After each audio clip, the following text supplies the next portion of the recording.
donde estamos trabajando en el libro de los Hechos, capítulo 13, y recuerde que habíamos dicho, aquí tengo una letra más grande, por si acaso, al Chanito sí, le toca leer. Estábamos ahí en Hechos 13, y ¿se acuerda que habíamos dicho de este sermón? Que este sermón tenía tres puntitos importantes. Por ejemplo, lo estuve desglosando un poquito, y si usted miró desde el versículo 16, comienza diciendo varones israelitas. Y allí comienza Pablo, está en la sinagoga, ayúdame, recuerde para que nos situemos, recuerde que se demora un poquito, ahí. Recuerde que estamos situados aquí en Antioquía de Pisidia. Pablo llegó con Bernabé, recuerde que en Pergue Juan Marcos se devolvió, es lo que ya hemos visto. Recuerde que este viaje comenzó aquí, pasaron a Salamina, Chipre, Pafos, después de eso llegaron a Pergue, aquí se devuelve Juan Marcos, y los dos apóstoles, los dos emisarios, los dos siervos del Señor, Bernabé y Saulo, van a predicar a la sinagoga. Allí son invitados a compartir una palabra de exhortación, y Pablo se pone en pie y comienza un sermón que tiene tres puntos fundamentales que hoy día ya vamos a terminar. El primer punto, que lo vimos nosotros de versículo 16 hasta el versículo 25, el primer punto es: Dios está en control. Dios está en control de todas las cosas, Dios está en control de nuestra historia, Dios está en control de todo lo que ha sucedido, todo nos está señalando. Si quieres pasar la otra, por mientras, para que vamos situándonos en los lugares donde estamos. Dios está en control de todas las cosas. Si tú te fijas muy bien del versículo 16 hasta el versículo 25, allí está, por si acaso, la situación de las congregaciones hasta el momento establecidas: Antioquía de Siria, Salamina, Pafos, Antioquía de Pisidia.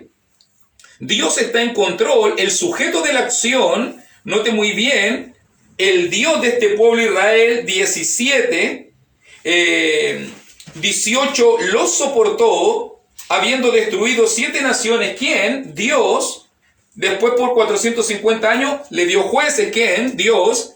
Dios le dio a Saúl, 21. Levantó por rey a David. Dios levantó, conforme a mi corazón, dice Dios. De la descendencia de este, conforme a la promesa, Dios levantó a Jesús. Si usted se va dando cuenta, todo va apuntando a lo que Dios está haciendo. Entonces, la primera parte de este sermón, Pablo se enfoca en mostrar lo que Dios está haciendo y cómo Dios se movió a través de la historia de los judíos, y cómo llegó David, y a través de David llegó la promesa del Mesías. ¿Ok? La segunda parte del sermón comienza en versículo 26. Fíjese cómo los puntos van marcados: varones hermanos, varón israelita, varones hermanos. Segundo punto del sermón: Dios está en control de todo, y todo nos apuntó al Mesías. Todo nos apunta al Mesías. Ahora va a hablarnos del Mesías. Va a hablarnos qué vino a hacer el Mesías. Versículo 26. Ahora es enviada. ¿Qué vino el Mesías? El Mesías vino a traernos la salvación, y Pablo se presenta en Antioquía de Pisidia como el que trae la palabra. A vosotros es enviada esta palabra de salvación, de esta salvación. ¿Se fija? Pablo se ve como depositario de esta palabra de salvación. Para que usted entienda muy bien, en versículo 26 entendemos que el evangelista, ¿quién es el evangelista? El que predica el evangelio. El evangelista es el que entrega la palabra de salvación. Esa es tu misión: entregarle a la gente la palabra de salvación. A vosotros es enviada la palabra de esta salvación. Y note, ¿dónde se centra la palabra de esta salvación? Lo vimos en la clase pasada. Jesús que fue muerto, Jesús que la gente no lo conoció, Jesús que la gente lo condenó, Jesús murió, versículo 28. Jesús murió Versículo 29, Jesús quitado del madero, fue puesto en el sepulcro, Jesús fue sepultado, y versículo 30, Jesús fue resucitado. Muerte, sepultura, resurrección. Pablo está predicando el Evangelio. Pablo está predicando el Evangelio en su simpleza. Note muy bien ahora, para poder seguir abundando en este mismo punto, muerte, sepultura y resurrección, versículo 31, y él, Jesús, nota que pasa a hablar de Dios, estaba hablando que Dios hizo esto, que Dios hizo esto, que Dios hizo esto, que Dios levantó de los muertos, pero ahora también va a hablar de Jesús. Y él se apareció durante muchos días. ¿Cuántos días apareció? Como 40 días, dice el libro de los Hechos, en el capítulo 1. Como 40 días apareció hablándoles del reino de Dios a los que habían subido juntamente con él de Galilea a Jerusalén. Y note esto ahora, versículo 31 y versículo 32. Los cuales ahora son sus testigos ante el pueblo y nosotros también. ¿Te fijas lo que está pasando acá? Y nosotros también. O sea, para que tú entiendas, Antioquía de Pisidia es un lugar pagano, es un lugar griego, es un lugar en Galacia. Ellos no son judíos, ellos no han conocido, había una sinagoga, claro que sí, había una sinagoga, Pablo está predicando en la sinagoga, pero ellos eran griegos, ellos eran gentiles, ellos eran paganos. Ellos no están tan conocedores de la escritura como lo sería un religioso judío. Pero aún así, si tú te fijas muy bien, ¿cómo tú podrías probarle a ellos un mensaje? ¿Cuál es la más fuerte evidencia? Ellos, Antioquía de Pisidia, estamos hablando que han pasado aproximadamente unos 7 a 10 años, han pasado como más de 10 años desde que la iglesia fue establecida. Ellos no vieron a Jesús. Recuerden que Pablo en la primera parte del sermón les estuvo contando lo que Jesús hizo y lo que Juan el Bautista anunció. Ellos no conocen a Jesús. Ellos no vieron a Jesús. Ellos no vieron a Jesús resucitado. Entonces, fíjese muy bien que la única manera para que ellos pudiesen, en este caso, la única manera para que ellos pudiesen, sí, voy a ver por si acaso, para que ellos pudiesen tener confiabilidad, la única manera para que ellos pudiesen entrar en un mundo gentil, ¿cómo? A través de testigos, a través de personas que diesen. Fíjese muy bien que siempre el Evangelio, cuando usted mira 1 Corintios 15, cuando usted mira Hechos capítulo 1, cuando usted mira Hechos capítulo 13, usted siempre va a ver que el mensaje del Evangelio fue confirmado por testigos. Personas que dijeron, yo lo vi. 1 Corintios 15 dice, más de 500 hermanos, los apóstoles. También dice aquí versículo 31, los cuales ahora son sus testigos ante el pueblo. O sea que el mensaje del Evangelio fue confirmado, el mensaje del Evangelio tuvo testigos fieles, personas que testificaron y dijeron, yo lo vi.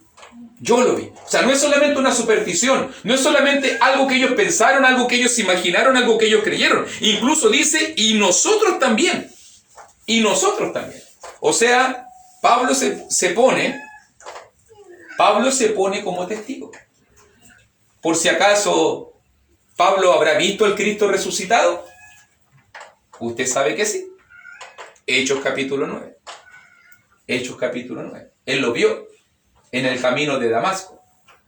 En ese momento, Saulo, Saulo, ¿por qué me persigue? Y se le apareció Jesús.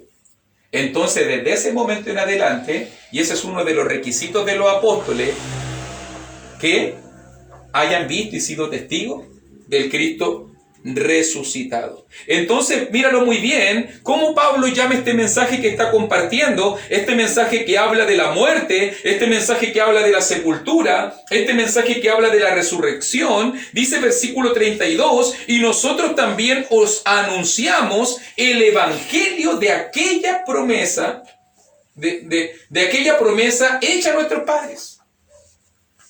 Dios es fiel. Dios un día prometió el Evangelio, Dios un día prometió las buenas nuevas, Dios un día prometió la salvación para este mundo y Pablo dice, Dios lo va a cumplir. Porque dice versículo 33, la cual Dios ha cumplido. Me encanta leer estos pasajes así. Dios promete y Dios cumple. Dios prometió un evangelio, Dios cumplió un evangelio. Dice versículo 33, a los hijos de ellos, la cual Dios ha cumplido. La promesa fue hecha a los padres, la promesa fue hecha a Abraham, la promesa fue hecha a Isaac, la promesa fue hecha a Jacob, pero ahora la ha cumplido a los hijos de ellos, y Pablo le explica, a nosotros, esta generación. Dios cumplió esa promesa que tenía miles de años, Dios la cumplió en esta generación. ¿Y cómo la cumplió? Versículo 33, algo totalmente novedoso en la mente de ellos, resucitando a Jesús. Dios cumple la promesa del Mesías, Dios cumple la promesa de la salvación, Dios sella a este Cristo vivo, a este Hijo de Dios, con haberle resucitado de entre los muertos. Como está escrito también en el Salmo 2. Y Pablo interpreta algo para nosotros tremendo, porque dice, mi hijo eres tú, yo te he engendrado hoy. Y Pablo está interpretando, inspirado por el Espíritu Santo, que cuando David en el Salmo 2 dijo, mi hijo eres tú, yo te he engendrado hoy, estaba pensando en la resurrección de Cristo. Estaba pensando en ese nacimiento espiritual, la resurrección de Cristo. También dice versículo 34, y en cuanto a que le levantó de los muertos para nunca más volver a corrupción. Cristo resucitó para nunca más morir, y también no solamente lo dijo en el Salmo 2, sino también lo dijo Isaías en Isaías 55, cuando dice, os daré la misericordia fiel de David. Y fíjese que lo que Pablo está haciendo ahora, lo primero, note dos cosas importantísimas para fundamentar cualquier mensaje en un sermón. Número 1, yo soy testigo. Ellos fueron testigos presenciales. Yo lo vi. ¿Se fijan en la evidencia? Primera evidencia de la fiabilidad del mensaje del Evangelio. Número 1, yo lo vi, dice Pablo. Yo lo vi, y hay muchos otros que también lo vieron y están dando testimonio en este mismo momento que lo vieron. Pero número 2, no es suficiente solamente yo lo vi, porque alguien podría decir, pero tú estás inventando, o se pusieron de acuerdo. Ok, número 2, versículo 33 y 34, la Escritura también lo dice. No solamente lo digo yo, también estaba dicho desde el Antiguo Testamento. Segunda evidencia, la ley también lo decía. Si yo vengo a predicarle a este Jesucristo, la ley ya lo decía antes. Yo te he engendrado hoy. La ley ya lo decía antes. Os daré la misericordia fiel de David. También dice versículo 35. Por esto dice también en otro salmo, no permitirás que tu santo vea corrupción. Salmo 16 también. Y note que escritura tras escritura, citando Salmo capítulo 2, citando Isaías 55, citando Salmo 16, lo que decían, en simples palabras Pablo, la ley nos decía y nos apuntaba constantemente que el Mesías iba a venir, iba a morir, iba a ser sepultado e iba a resucitar. La ley lo decía. La ley lo decía. ¿Se acuerda que Felipe con el etíope eunuco, comenzando desde esta escritura de Isaías 53, le predicó el Evangelio? ¿No te acuerdas que Esteban, predicando ante el concilio, a través de la escritura, le mostraba de que Jesús era el Cristo y era el Mesías prometido? ¿No te acuerdas que Pablo en Damasco, y tuvo que ser descolgado en un canasto, usando la escritura, le mostró que Jesús era el Cristo y que él era el Mesías que había muerto, sido sepultado y resucitado? Fíjate que todos ellos no tenían la Biblia como nosotros. Ninguno de ellos tenía la Biblia como nosotros. Ellos tenían la escritura antiguo testamentaria, y aún incluso la escritura antiguo testamentaria fue útil para ellos para mostrar el mensaje del Evangelio. Fue maravilloso. Fue maravilloso. Como lo dice en Gálatas, mira un poquito solamente, Gálatas capítulo 3, como lo dice en Gálatas capítulo 3, que dice allí, versículo 24,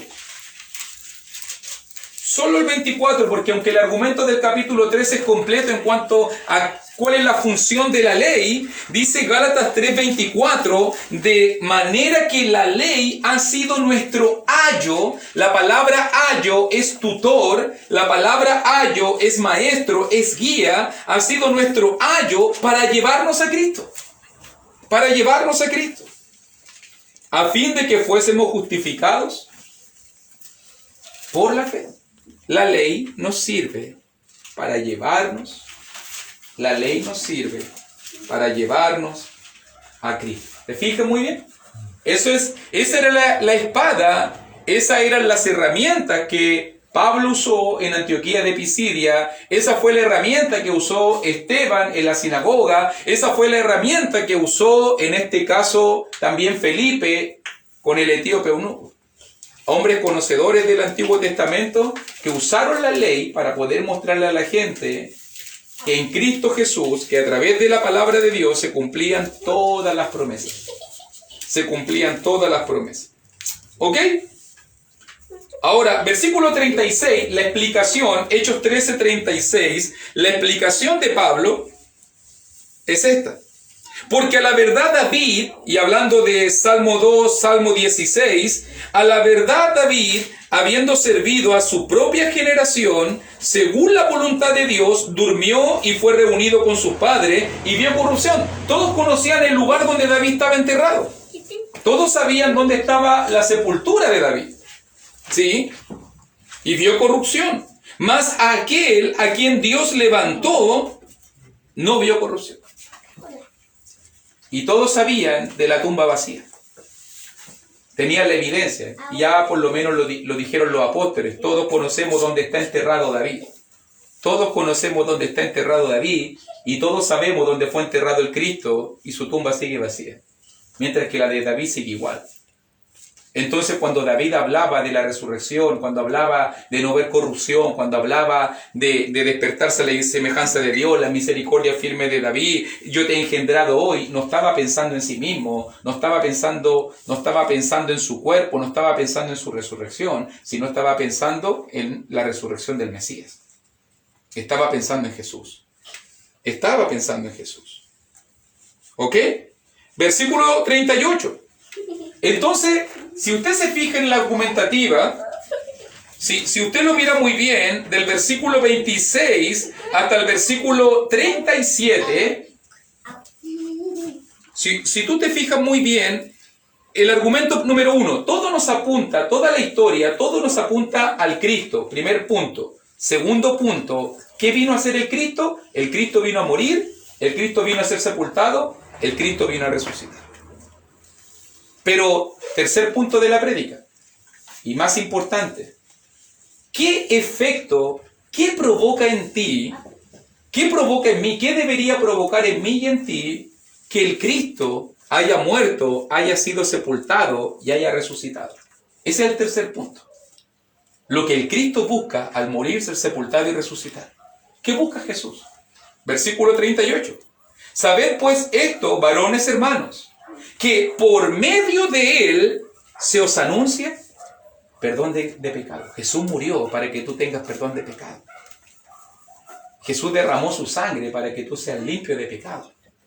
Jesús fue a la cruz del Calvario para pagar por tus pecados. Imagínate en la mente de un judío, aunque sea griego. Recuerde que los judíos no entendían el concepto del perdón de pecado como lo entendemos nosotros. Usted entiende perdón de pecado y normalmente hay ciertas ideas que usted viene. Pero para un judío, ellos tenían el día de la Pascua, ellos tenían el día de la propiciación, ellos tenían el día de la expiación. Ellos pensaban que el perdón de pecado era una cosa, un evento que pasaba una vez al año.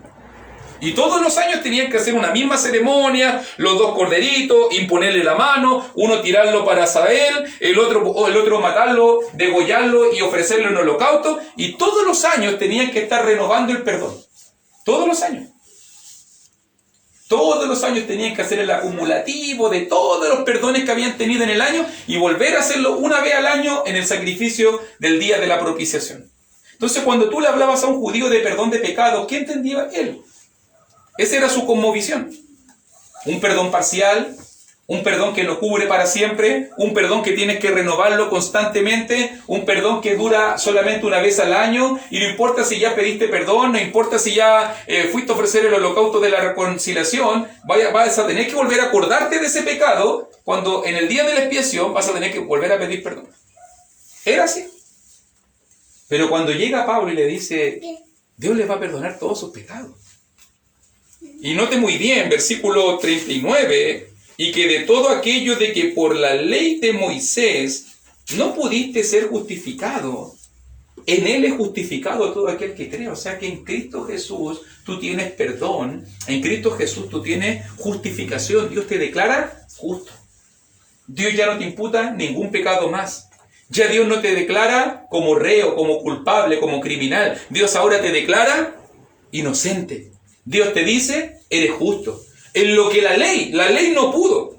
La ley no pudo justificarnos. La ley no pudo perdonarnos. La ley no pudo declararnos santos y puros delante de Dios. Cristo, a través de su sacrificio, mira el poder del Evangelio. El poder del Evangelio, imagínate la impresión de la gente. O sea que a través de Jesús me van a perdonar todos los pecados. O sea que voy a ser declarado justo y recto delante de Dios por Cristo Jesús. Claro que sí.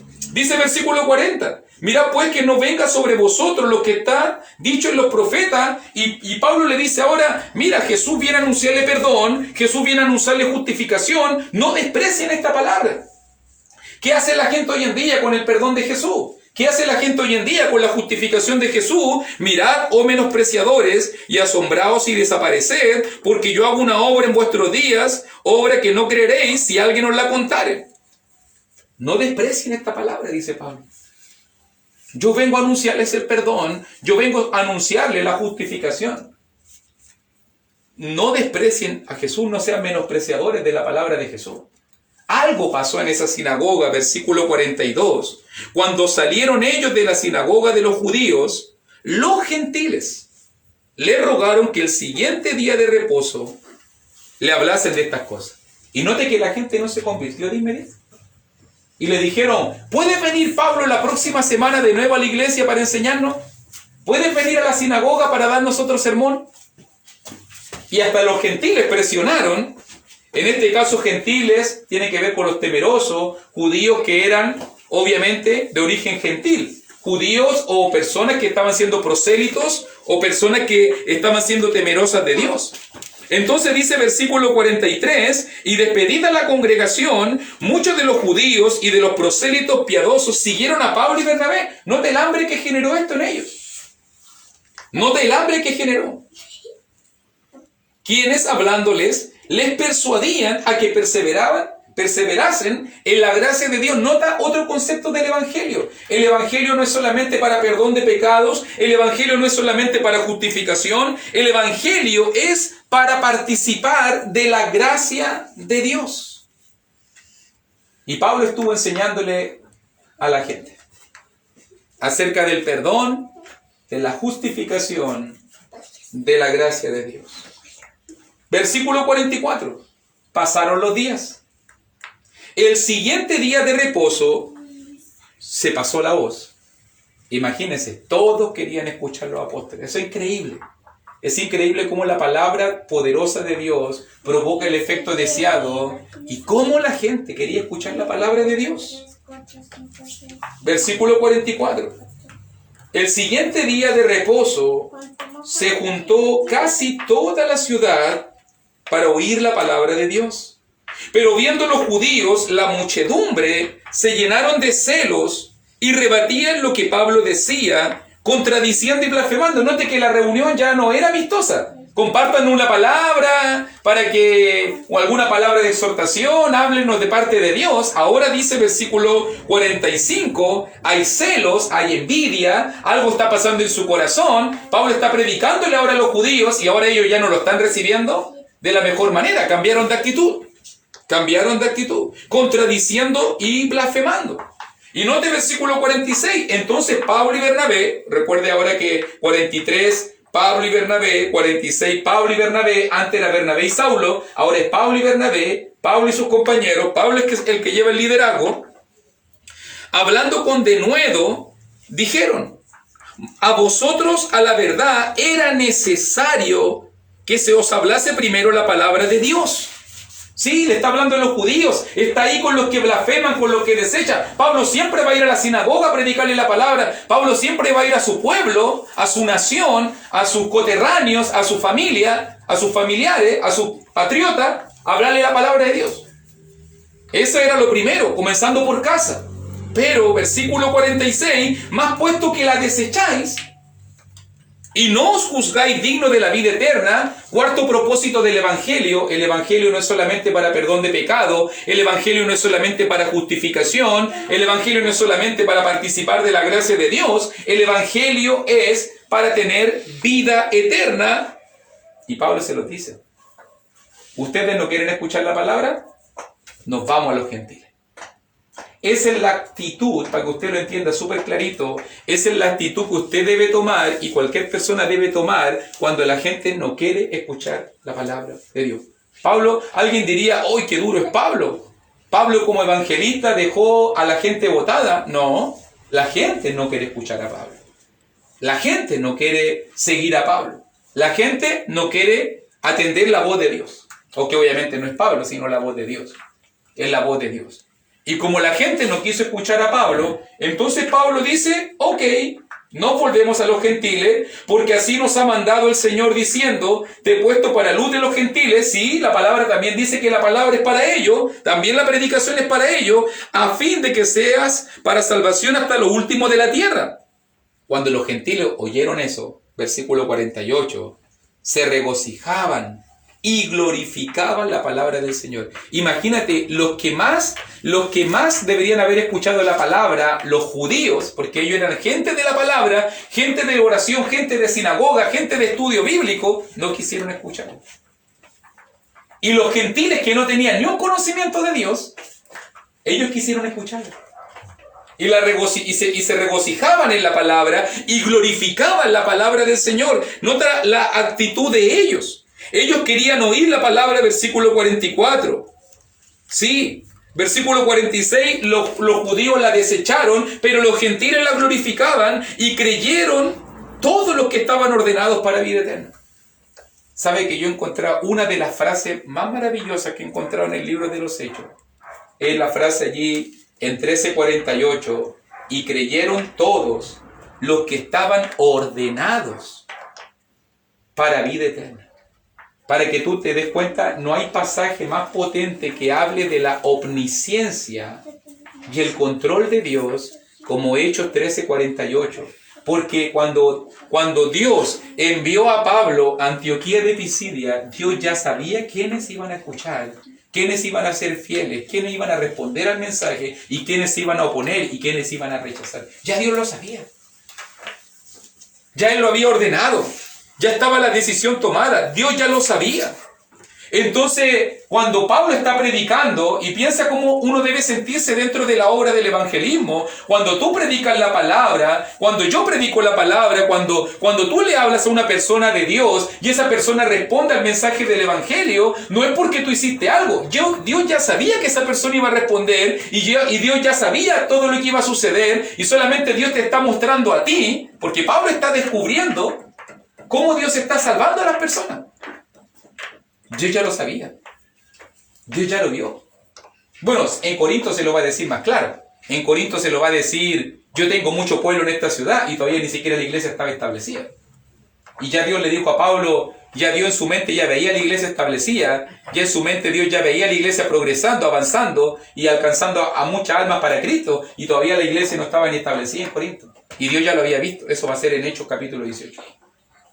O sea que cuando tú das un paso, me encanta pensarlo de esta manera, cuando yo doy un paso, cuando tú das un paso, Dios ya ha visto 10 pasos antes.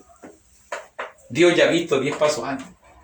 Y Dios ya sabe quién va a responder y quién no va a responder. Dios ya sabe quién va a ser fiel y quién no va a ser fiel. Ordenados, creyeron todos los que estaban ordenados para vida eterna. Dios ya sabía quiénes iban a ser salvos allá en Antioquía de Pisidia. Como Dios sabe quiénes van a ser salvos acá.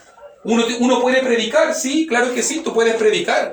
Yo puedo predicar, tú puedes animar. Podemos molestar, amonestar a la gente, podemos motivar a la gente, pero Dios ya sabe quién va a ser salvo y quién no va a ser salvo. Dios sabe quién va a responder y quién no va a responder. Tú no lo sabes. Por eso yo tengo que seguir insistiendo. ¿Te imaginas tú lo supieras? Yo me puse a pensar en eso.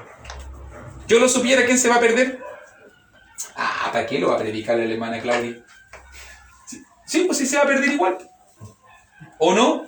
Porque si yo lo supiera, ¿para qué lo va a predicarle a John? ¿Para qué voy a ir a predicarle a la Elsa? ¿O no? Si tú lo supieras, lo más probable es que harías excepción de personas. Empezaría a mirar a la gente así. Ah, ¿para qué voy a predicarle al Matías? ¿Para qué voy a molestar al Matías?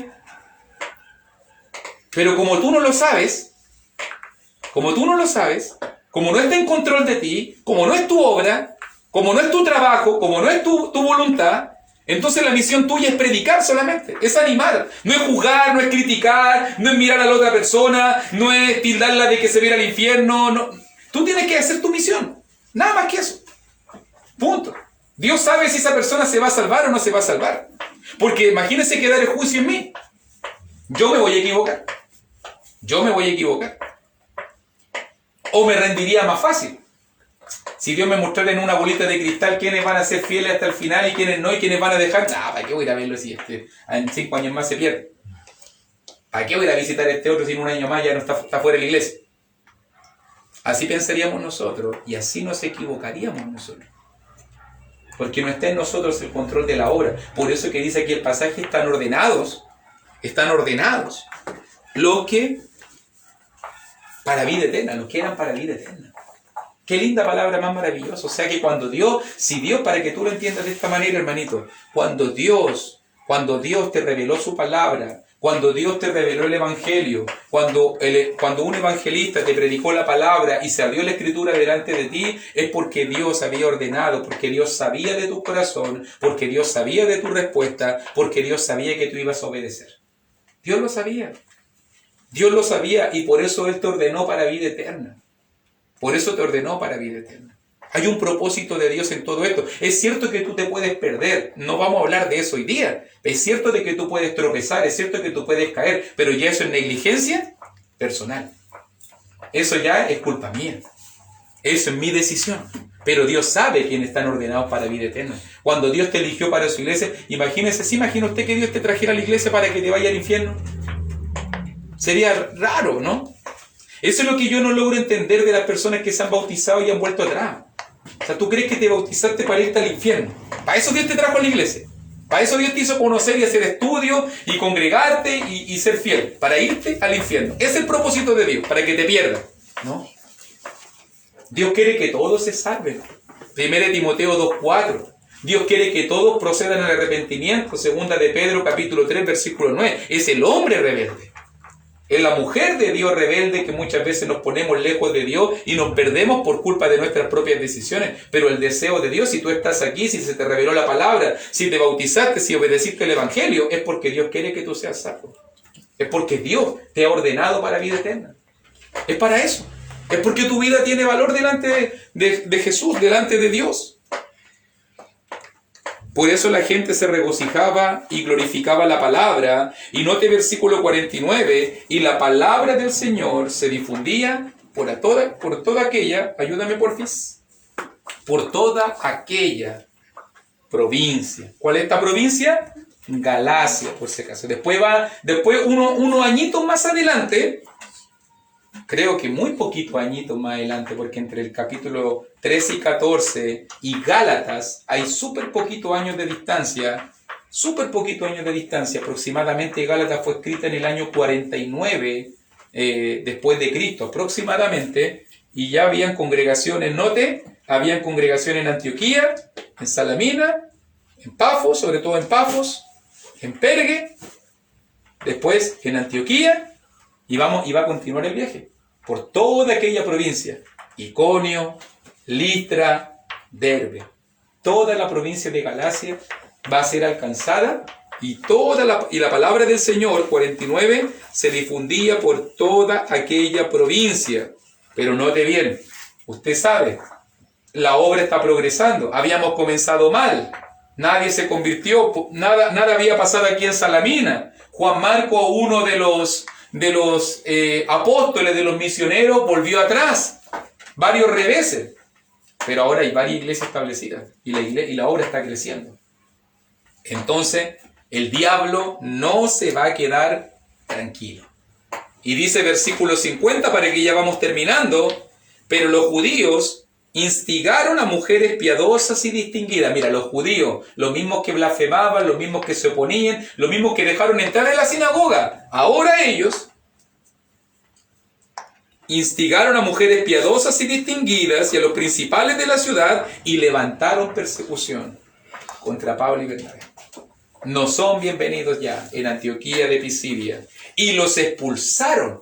Note que fueron a los principales, o sea, a los alcaldes, a los concejales, a los cores, fueron a la autoridad de policiales, fueron a las autoridades políticas, fueron a personas distinguidas, fueron a personas pudientes, fueron a personas de poder, y a ellos los convencieron: expúlselo, échelo.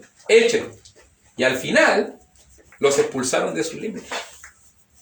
¿Qué pasó allí? Versículo 51, lo encuentro tan interesante porque fue el ejemplo de Jesús.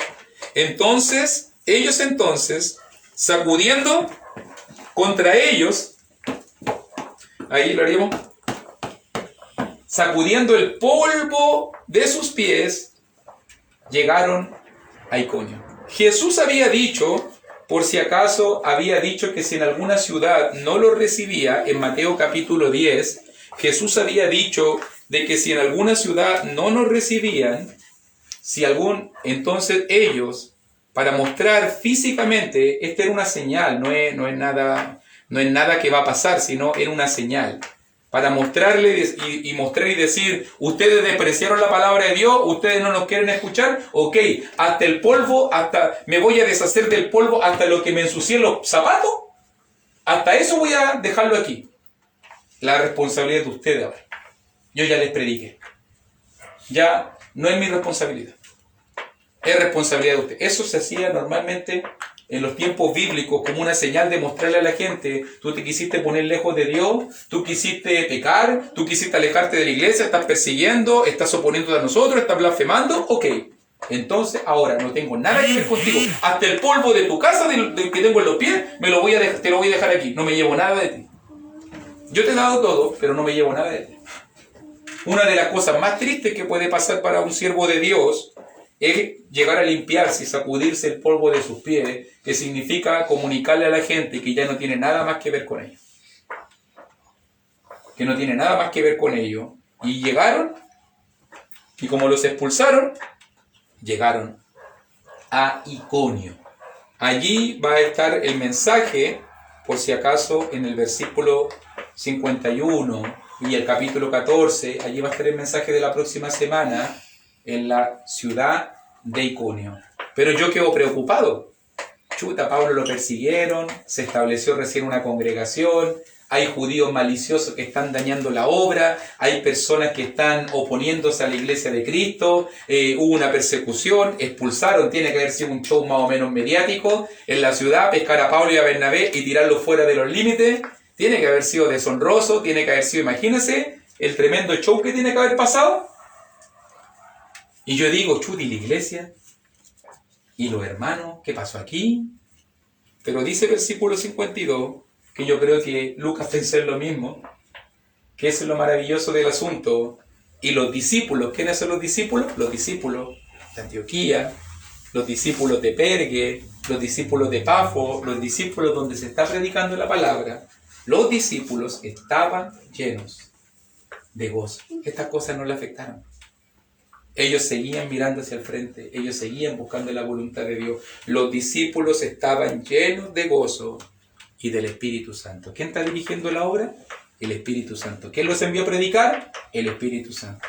¿Quién es el que está predicando poderosamente la palabra y haciendo milagros, prodigios y revelando la palabra? El Espíritu Santo. Si tú te fijas, en medio de toda esta escena grotesca, de intimidación, de juicio, de persecución, el Espíritu Santo está cuidando su iglesia, el Espíritu Santo está cuidando a los cristianos, el Espíritu Santo lo está llenando de gozo. Nada le está afectando a ellos. Cuando uno pone su mirada en el Señor, nada te puede afectar. Nada. Aunque a Pablo lo echaron, aunque a Bernabé lo echaron, aunque la obra uno diría: chuta, ¿y ahora qué pasa con la iglesia? No pasa nada. Está el Espíritu Santo. ¿O no? Está el Espíritu Santo. El Espíritu Santo se va a encargar que la iglesia siga avanzando. El Espíritu Santo se va a encargar que los cristianos sigan con gozo. El Espíritu Santo se va a encargar que la obra siga creciendo. Y Pablo se fue. Imagínense cómo tiene que quedar el corazón de Pablo, chuta. Los recién bautizados y los hermanitos nuevos. Y, ¡ay, Señor! ¿Y qué hacemos ahora? Me imagino que el Espíritu Santo también tiene que haberle dicho a Pablo, tranquilo. Aquí estoy yo. Yo estoy a cargo. Usted siga nomás lo que tiene que hacer. Siga su misión y la obra que comenzaron. Ya van a regresar nuevamente y por si acaso van a volver a regresar nuevamente. Porque en el capítulo 14 Pablo va a volver de vuelta y ya no va a haber persecución y van a pasar cosas muy bonitas en Antioquía de Pisidia.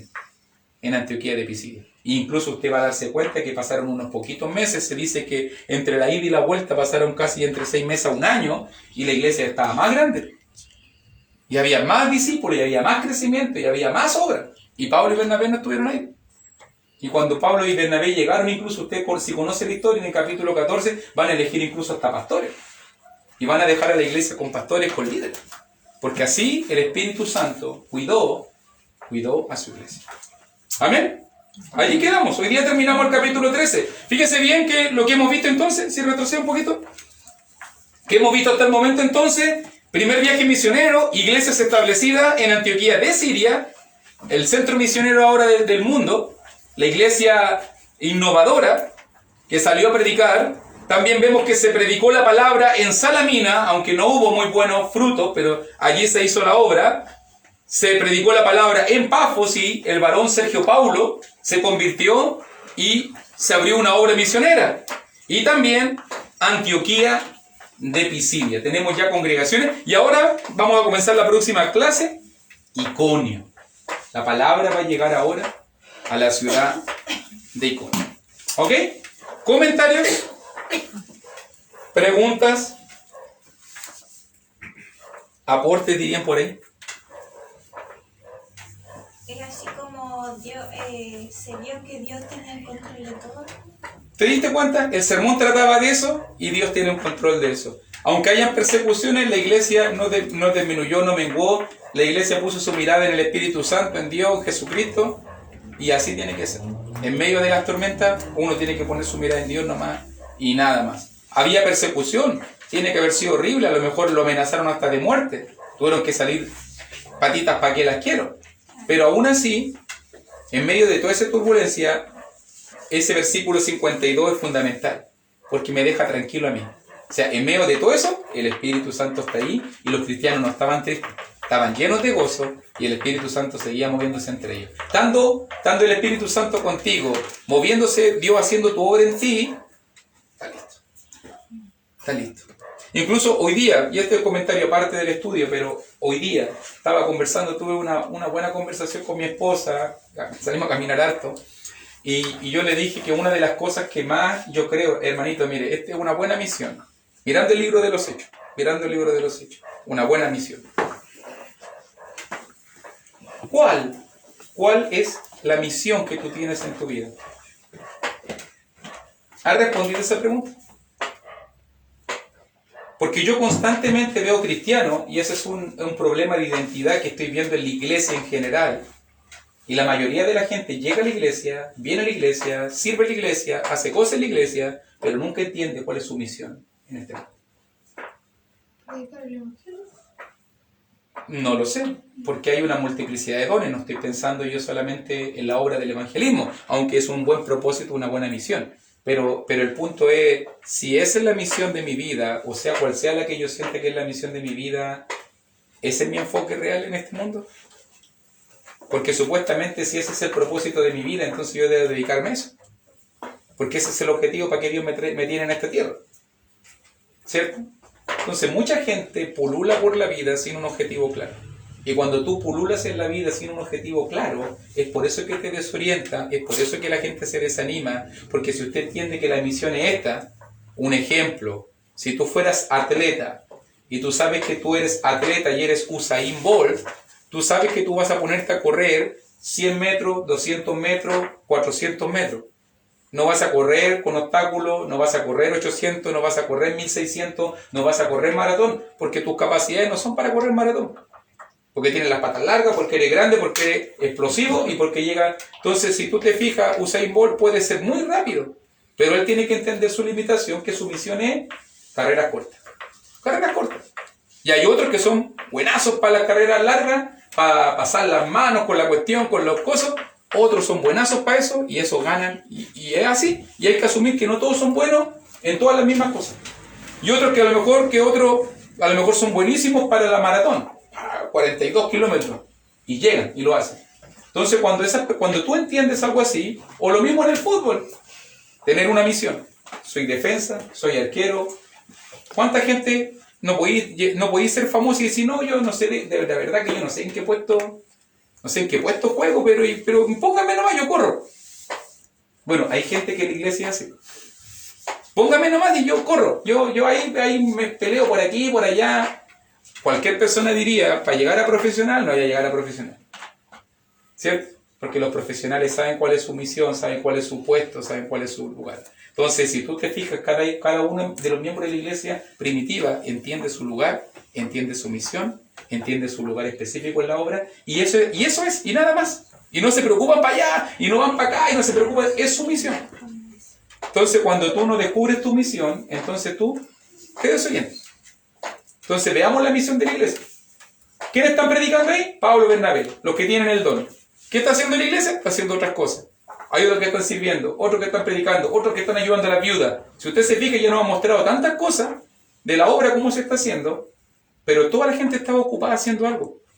El problema es cuando tú no estás ocupado, entonces tú empezás a mirar al otro, empezás a juzgar, empezás a murmurar, empezás a criticar, empezás a compararte, porque estás desocupado.